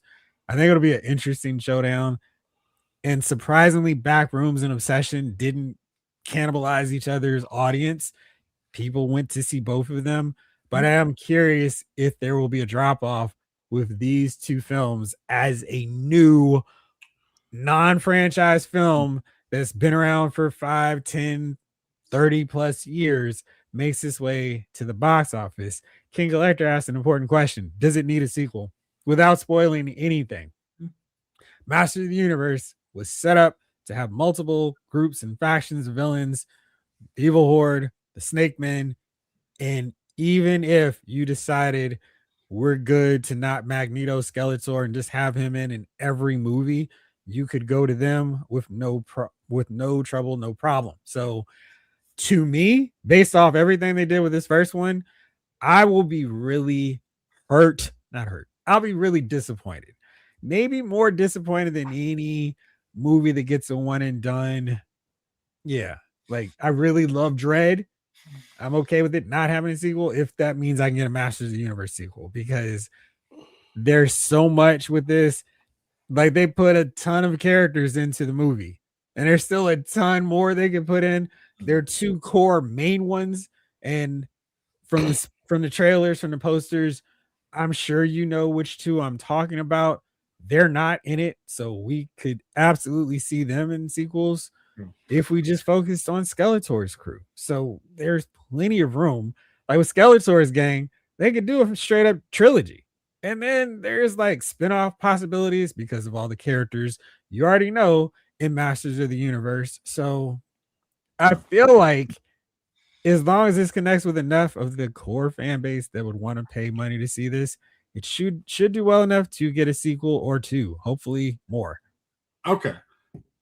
I'm trying to figure out why this hasn't kind of connected. Hey, this property should work as how Barbie worked with its audience. Its core audience was people 80s who are going to bring their kids to see this movie. I think this Master Universe I'm not going to guarantee it's going to be on the same trajectory, making giant box office. But I do think the core audience, which is what all properties need to lean in on, get those folks, and they will try and bring more in. I mean, I know it didn't work out as well for Mortal Kombat 2, but I thought they did an excellent job of bringing that core audience in. Hey, we will get you guys a movie, and hopefully the numbers work out so we can get a third movie too. I'm curious. So Omega 579 was like, hey, how will this do against Scary Movie? Let's see. The first Scary Movie in 2000 worldwide made $278 million, which is wild. I think it's interesting because we don't see comedies getting, box office runs anymore. 141 for the second one. That's worldwide. Scary Movie 3, 220. So it already bucked the trend of the second one, not making as much. That was 2003. It opened to 50 million. Very impressive. How many did we go? Wow. Oh, right. 6. Yeah. Yeah. Dummy. Scary Movie 4 was 178, open to 40 million again. Let's see. Scary Movie 5, 2013. So this does not pass the chief endurance test. This is way too long. He might be dead by then. Scary Movie 5 in 2013 open to 14 million off of a $20 million $20 million budget. It only grossed 78.3 million. So that was a massive drop for an otherwise very successful franchise. We'll see. It's like, really? I mean, I cannot trust projections anymore because they're almost always off. Like, nobody said Backrooms was going to be almost $100 million in its box office debut. Yeah. No one predicted Obsessions was going to keep making more money than the previous weekend. I don't know. I mean, technically speaking, if Backrooms had made $80 million in its entire run, that would have been great. I mean, I think Scary Movie has, unless there's a whole giant nostalgia for the movie, I don't see any reason. I mean, did anyone see anything in the trailers that, oh, this is so funny? I mean, it doesn't have Leslie Nielsen, so I'm trying. I mean, how much? I mean, there's been a whole lot of more horror movies they can make fun of, but they have to actually land the jokes. I don't know, like if you've seen it, anybody's seen anything in the trailer that says, oh, this is they're back on form, like it's gonna be great. I don't know. I don't know. Jalen also wanted to know, would another He-Man Motu movie make more sense than a She-Ra spinoff? Yes. There's clearly room for a She-Ra spinoff, but I think they can build up that Motu excitement with another sequel and then maybe dip into She-Ra. I think the world of He-Man is so massive. They could easily do 3. And if there's some thought of, oh, we need to freshen it up, then they go to She-Ra. I'm all on board for all of it, though. One of the biggest problems with the DCU was they didn't make a true sequel to Superman. They decided to jump into getting the Justice League together. I think He-Man just go in the head, run your 3 movies, and then go from there, or create a whole universe if it does really well.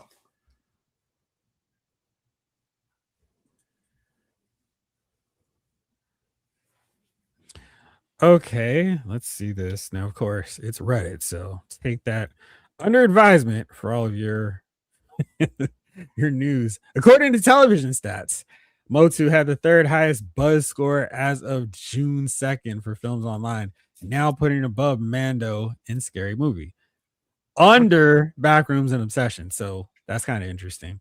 All right, so look where go back to that, Jeff. Oh, yep. All right, so look where Scary Movie is on that chart. Number 10, yeah. But number 1 in your heart. Yeah. But so Mandalorian, Master Universe is number 3. I mean, this seems like a very Gen whatever they are thing. Into Vogue Street, also not, super high on that. But I think those are the people who are going to go watch those movies are not online talking about how great they want to see a movie. They are the ones who have money and they will go see a movie. They don't need permission or asking, hey, Dad, can I use the car? They're going to say, I'm going to go to the movies. So you can buzz about it, talk about a movie all you want. It's the adults in the room. I bought my tickets already. I don't need to ask your permission. All right, so we'll see. I am very curious. I'm really hoping this movie does well, simply to send the message to Hollywood. If you do right by the source material and the fans who care about this property, they will reward you by going to see the movie. And that's why going back out this weekend to see it again, because I saw it for free, like I do with most screenings. I want to pay and be like, yes, do this more, specifically with Masters of the Universe. I don't remember that one either. That was him. And that is on Netflix, and I still, because of Jeff and Javon, I still have not watched that movie. Hey, Chief, did you watch him? No. Did I say that? I'm sorry, because my face probably was. I did not watch him. I think your first one was more accurate to that movie. It the trailer looked garbage. I wish the trailer looked like. I remember watching the trailer. I was like, oh no. And then you didn't like how it looked like the dude was doing whatever the price to be successful. Because I actually thought the trailer that looked interesting. Mm-hmm. Yeah, you just the trailer was garbage to you. The trailer was horrible. I don't know. I don't know. I didn't like the trailer. I didn't watch the trailer. It wasn't gonna happen for us. Wasn't happening. Yeah, so I remember seeing it on one of the different platforms, and I was like, no. And it's been absolutely not since the trailer. And I've stuck to it, and I've held fast to that. Absolutely not, and I will continue to hold fast to it. I can honestly say now, unless I wake up in the middle of the night to it and cannot find my remote, I will never see him. So, and not because it just didn't interest me at all. In the tiniest bit, not even minuscule, not even a little bit like maybe no. So, he and him and those can go on their way.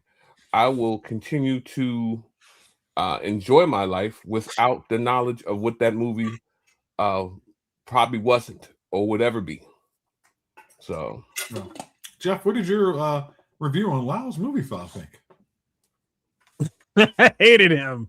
It's one of the worst movies that I've seen in the last 20 years. It was interesting for like 15 minutes, and then it just spiraled into something. I'm like, why did I choose to watch this? And it's not long either. I don't feel like it's 2 hours, but it felt every minute of it. And it felt like it was being weird for the sake of being weird. And it was just like, come on. It's really annoying. So you're saying there's a chance? Russia Robo wants to know. Jalen says, Chief, you wouldn't like it. No. No. Look, I knew I wasn't gonna like it. It just didn't look good. Even the actual football stuff is weird. Very weird. And shoot. The so annexation of Puerto Rico. Did they at least get the football stuff right? There you go. Watching All American. Nice. Hey. There's not much to it. It's like kind of set in the world of football business, but not really. It's more like draft day than Any Given Sunday. I just feel like with a football movie, if you want to go with that spooky, supernatural kind of horror thriller vibe, there's way better ways to tackle it, pun fully intended, than what they did. Is it All American Football weird? They don't even do that much football. All American has more football, to answer your question on that end, which is not great. Yeah. But now let's tackle another thing. It's June now. Happy Yojo June. But also that means we're really into summer movie season. And I just thought it would be fun to look through the big summer movies, kind of get your take in terms of which ones have you excited, which ones you're like, I could care less, and what you actually want to see. So let's go here. Let's start off with, let's go from the previous weekend to see if there's anything that you didn't see yet that you're like, oh yeah, absolutely, I want to see this. How dare you forget it? All right, so May 29th. Backrooms. Right now it has 89% on Rotten Tomatoes. Are you now in, Chief? Absolutely not.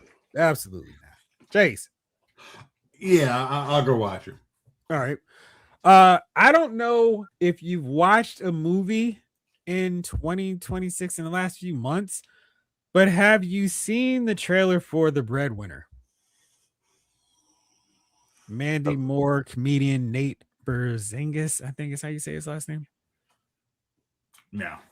It looked truly, Bargates, truly looked awful. Like something that even if they showed it on Netflix, they couldn't cut it to make a worse trailer because the trailer is so bad. And I saw it while I was waiting 40 minutes for Mandalorian and Grogu to start. And this trailer was probably like an average length, but there were no laughs in it. And I was very curious as to why it made it to the theaters. It's not great. It's 19% on Rotten Tomatoes. I have no interest. I don't think you all will want to either. How about June 5th? Masters of the Universe. Chief, what is your interest level? High, low for this one? I'm gonna go see it. I'm supposed to go with a group of guys this weekend if they get back to me. But gosh, you're such a hater, and I'm not gonna pull out this text thread to go through it all over again. But yeah, we are going, so I will give you the information. Oh, Saturday. So Masters of the Universe, Chief is there. We'll get to hear, and we'll talk in full spoiler detail since all three of us will have seen it. Power ballad. Paul Rudd, Nick Jonas. Paul Rudd's an aging wedding singer who meets with a former boy band star, Danny, leads to the latter turning one of Rick's songs into a hit, prompting him to seek recognition for his work. It's 87% on Rotten Tomatoes. Are you fellas ready? I don't know about that. I don't like that description. But I like Paul Rudd. I had to really see the trailer. I've got to see the trailer. Dude, it was such a worse version of Mr. Mom, and that was exactly what I was thinking when I saw the trailer. It's like, this is awful. For this movie here? No. For the Breadwinner, yeah, it was like insultingly bad. And I think it was bad because it wasn't funny, but because there's such a better movie that people could just watch instead. And Russia Robo says streaming maybe because I like Paul Rudd. Bless you. Thank you. Yeah. They've done. Paul Rudd should make that funny enough, and Nick Jonas from Jumanji is funny enough actor that it should work. But I think as much as I complain they don't put comedies in streaming. Oh, I'm sorry that they don't put them in theaters. I'm going to be once again the cause of them putting it to stream. Not paying any of your money for it. And then finally, for June 5th, Scary Movie. The Waynesons are back. That's how it's written. And they're bringing back Anna Faris, Regina Hall, making fun of horror movies. I mean, they're going to have Squid Game, Scream in there. I mean, there's an avenue. I stopped watching them probably after the second one. So I don't really see a need to jump back on that whatever heck train.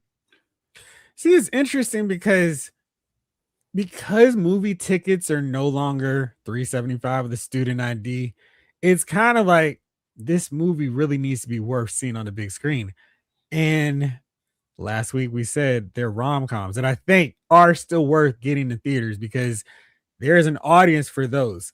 Comedies don't necessarily need to be on the big screen.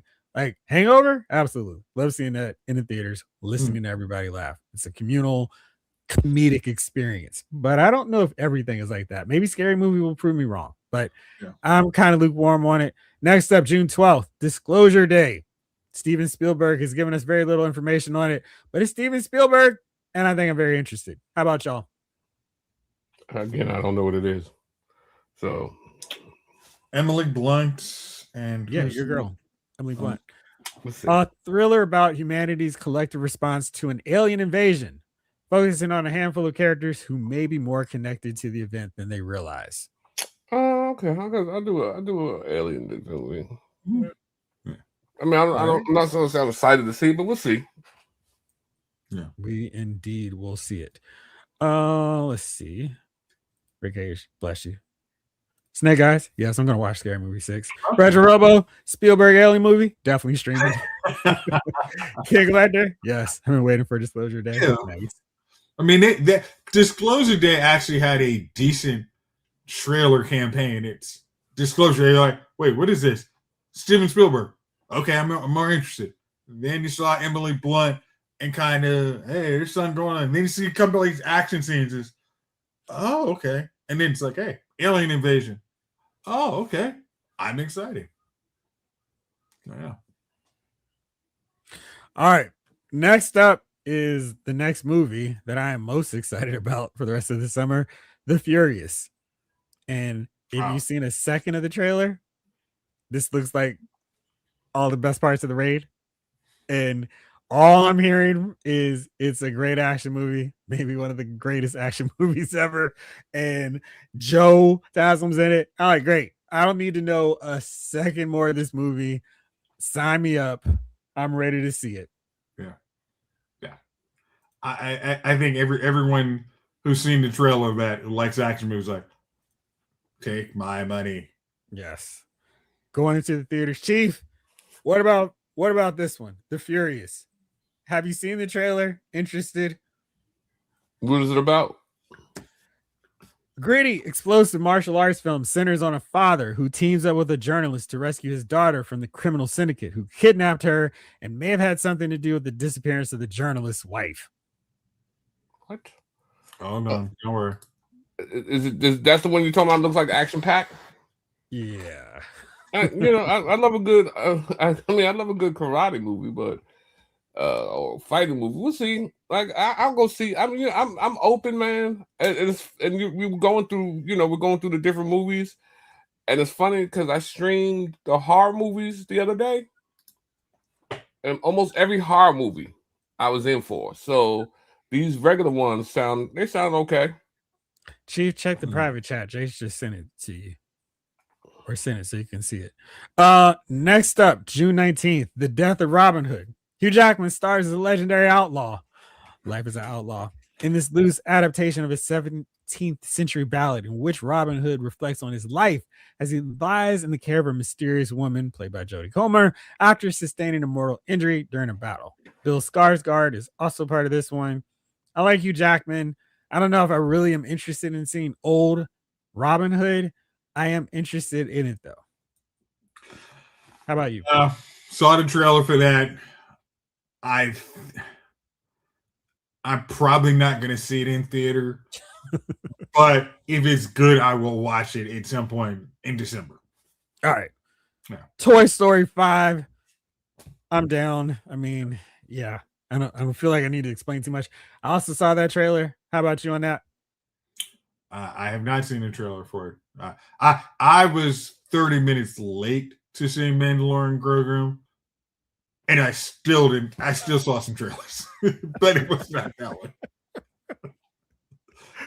Yeah, man. All right, let's see.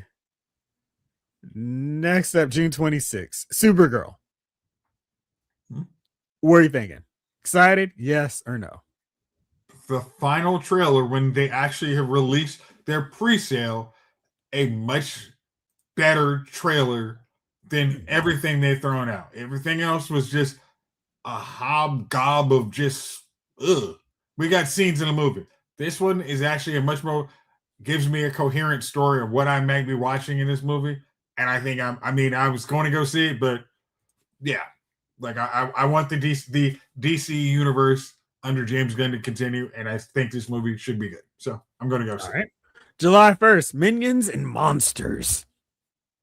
I did see the trailer for this. This looks fun, but I like seeing the Minions and their wacky movies. So yes. Chief, you still watching the trailer? Oh, he is. Okay, go ahead. How about you, bro? You're on mute in case you didn't know, Chief. I'm here. It looked like it was interesting. It looked like some good fight scenes. So I may go see it. So yeah, it may be sexy. All right. How about Minions and Monsters? You're gonna be on granddad duty and go see that one? I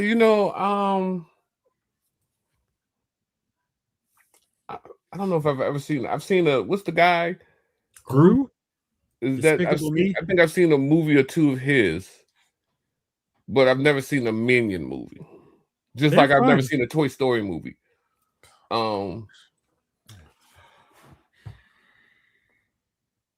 You, Chief. Should I just leave now or? Chief, you should actually.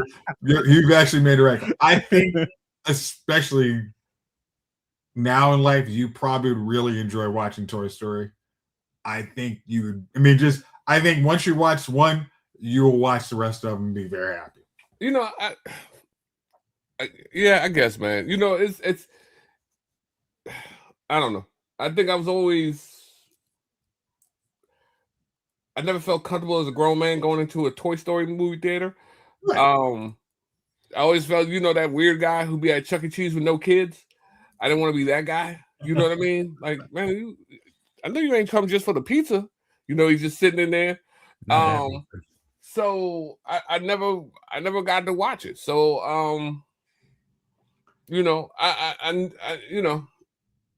I think I did. The last movie I remember watching Toy Story-ish was Toy Soldiers or something. It was oh wow, a military put these chips in these soldiers dolls, and then they came to life and they were trying to destroy the people.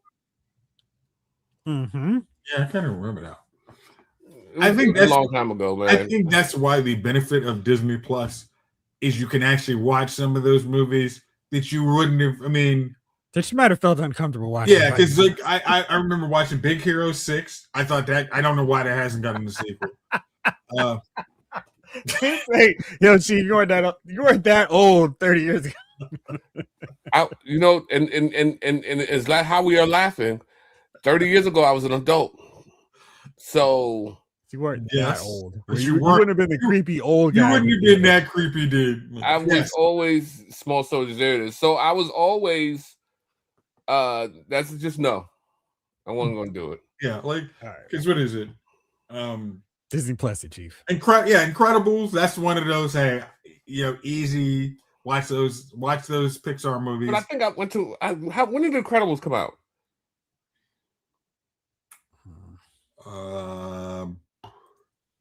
Give me a second. 99. I know the second one. The second one was 2018. The first one was 2004. Okay. See, I went to Incredibles with a woman. So that's why I saw it. You know what I'm saying? You can. It's funny when you say I went with a woman. Well, what I'm saying is you can go and see that type of movie if you have a female with you. Yeah, it's weird for me to be in there by myself. Right. But if you know what I mean, if I've got a lady with me, then you can go and see a lot of the things. You know what I mean? I love Love Actually, but I think the first time seeing it in the theater, I'd have been felt weird by myself. You know what I mean? Just hugged up, crying. You know what I mean? Oh God, is somebody looking? You know what I mean? You can kind of bring the girl in, and then you shed a tear, and it's okay. Nobody sees you. It drips into her hair, y'all. So yeah. Okay. Jalen, I did see the second one with a woman. That's how you beat the oddness, though. That's how you beat the oddness. You go with a lady because you're like, man, I want to see that cartoon, man, but it's a kid's cartoon. What do? All right, let me make a phone call. If you wanted to go see Cars, it's not a Netflix and chill. It's a hey, I want to go see this cartoon movie. I've never seen Cars either. Yeah. So, hey, listen. However you go, as long as you don't go by yourself, I guess. You know what I mean?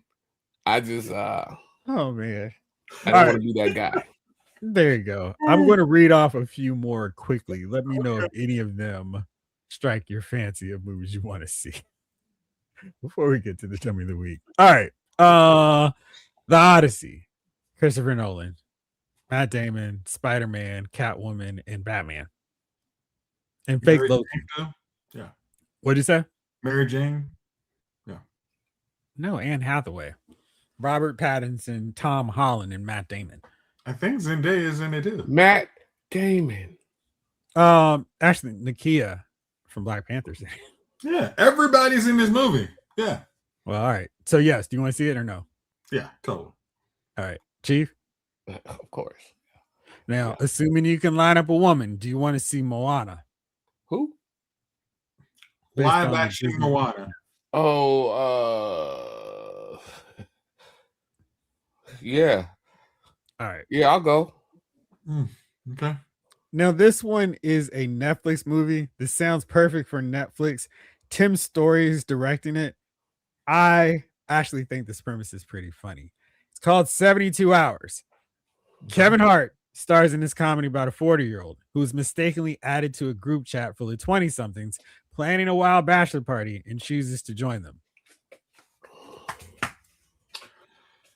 What is this rated? I assume R. Because I'm It doesn't seeing say, PG-13, and that would be the reason I wouldn't go see it. Hey man, usually Jamie Lynn picks up on them, but you got it tonight, Pack Rat. Odyssey is July 17th. That's the Trojan horse. Yeah. Well, it's after that. Yeah. Yeah. Man, exactly. Technically, if you really want to be, you want to have fun, you can watch Troy extended edition Troy before you watch the Odyssey. There you go. Look it up. Make that a watch along. Let's see. July 31st, Spider-Man Brand New Day. Yes, for me. Easy. Ice Cream Man. Eli Roth unleashes a new thriller about a suburban town terrorized by an ice cream man whose frozen treats have a homicidal effect on the kids who consume them.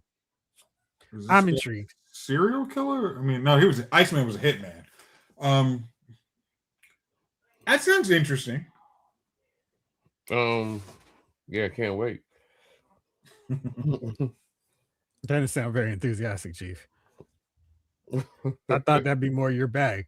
We'll see. Because I did like Perfect Weapons or Weapons Perfect, whatever it was.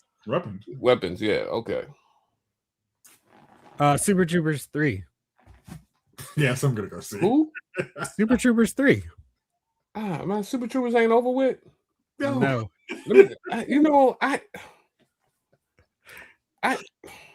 It's what's that? The something lizard. Broken So, Lizard. The Super Troopers was okay, but nothing beats their Beer Fest movie. Yeah. And Beer Fest was the greatest one they've ever done. And I still to this day will cry for Beer Fest. Yeah. I can't even say the line is coming to my head. Like, it's a paddle. I've had all kinds of things. Yeah. We're not that. That's a hard one to beat. The one they did in the restaurant was pretty good. Those cheeky bastards. So yeah, man, we gotta. I gotta go. I've got that on DVD. I've got that on DVD somewhere. Nice. Don't tell nobody. I won't. Just the millions watching the show. August 14th, the end of Oak Street. Anne Hathaway and Ewan McGregor star in this high-concept sci-fi thriller about a suburban neighborhood that is ripped from the earth and transported to a mysterious unknown location, leaving its residents stranded and trying to figure out how to survive. I was intrigued. Then I saw the cast and was like, really? Not in this neighborhood. Oh, cool. No for me on that. How about y'all? You're saying no to Anne Hathaway and Ewan? I'm saying no. Oh, you're not Ewan Anne Hathaway fan? Take a scroll through the cast list and you'll understand my beef with the gotcha. Yeah.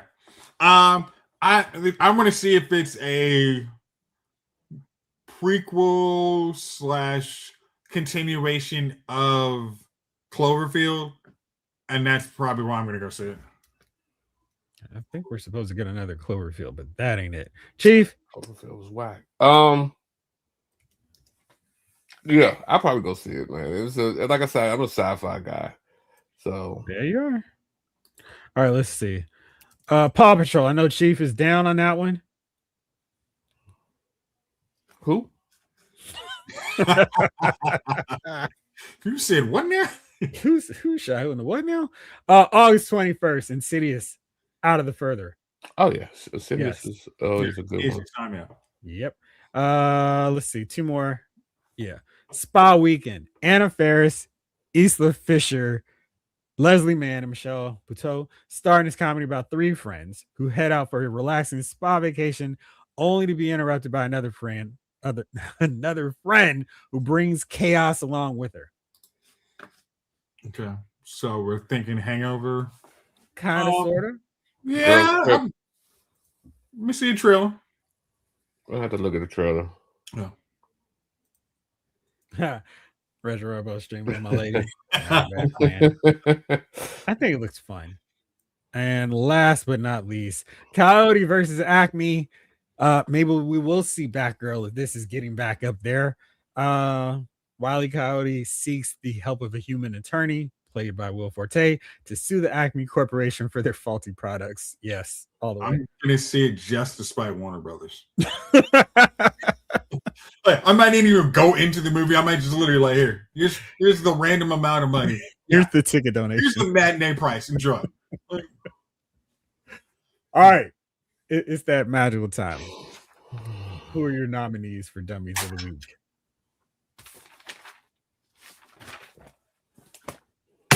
Oh boy! Look. All right, we got the full pad out. Nice. Oh wow! Yes. It's not a joke. It's not a game. All right. Okay. So it's Dummy of the Week. Mine's Brandon Ayuk. Hey, you back up there. But fine, I got another one. Hey, I got another one. Trust me. You go ahead. You can talk about it. All right. So Brandon Ayuk. Again, if this man has something wrong with him mentally, I'm going to take this back. Hey, hopefully he gets well. If he's a sane individual with all his faculties, he's a moron. This dude is literally pissed away $40 million just for not showing up. He could literally be sitting on a practice table having someone look at his knee and still getting paid $40 million. Yes, this is more than all of us are going to say, but this guy, I just don't want to. So this genius decides he wants to go speeding around his actual place of employment more than 40 miles an hour and live streams it. Haha, I'm so freaking smart. And the police said, yeah, there's a problem. We're going to send you a citation. We're going to need you to come on in and lose and have potential some more NFL discipline to make you lose even more money. Great job, guy. So if he does not have any issues, he is 100% my Dummy of the Week. So he was speeding in the San Francisco 49ers parking lot? Yes. He drove by the parking lot. Haha, losers, I'm leaving. Yeah. Okay. Yeah. I mean, they say 40 million is the new 60,000. I don't. I absolutely don't. I'm not among Can I talk to those people? Better yet, can I befriend those people? Exactly. I got some beachfront property to sell you if that's what it is. All right, my Dummy of the Week, continuing with the NFL, is crooked on the take Roger Goodell for not pulling Lakers Chris Paul move. Sorry, I'm not allowing it. No, I mean, this is a Madden trade, and when you play the game, it gets rejected. And they go, come on, get out of here. How do the Rams get Myles Garrett? Come on. Roger, wake up. Figure out some bogus loophole. And yeah, sorry, he didn't pass this physical. We can't allow it. He's going to have to go back to Cleveland to give those poor Cleveland Brown fans an iota of hope. Hilarious. Sorry, Rams. Yeah. You're just going to have to keep up with the super team that you already established. A friend of mine and I were discussing this the other day, and I was like, he thought it was a fair trade because they got Jared Verse. And I'm like, bro, because he thinks Miles is aging. And I'm like, bro, the dude just hit the sack record. He's the best defender on the team. I said he's only hitting let's say for just craps and giggles, he's there another 4 years before he starts to seriously decline. I mean, the dude is built like he looks like the Hulk. I mean, pick a Marvel movie, pick an Avenger movie, and look at the Hulk, and that is this dude. I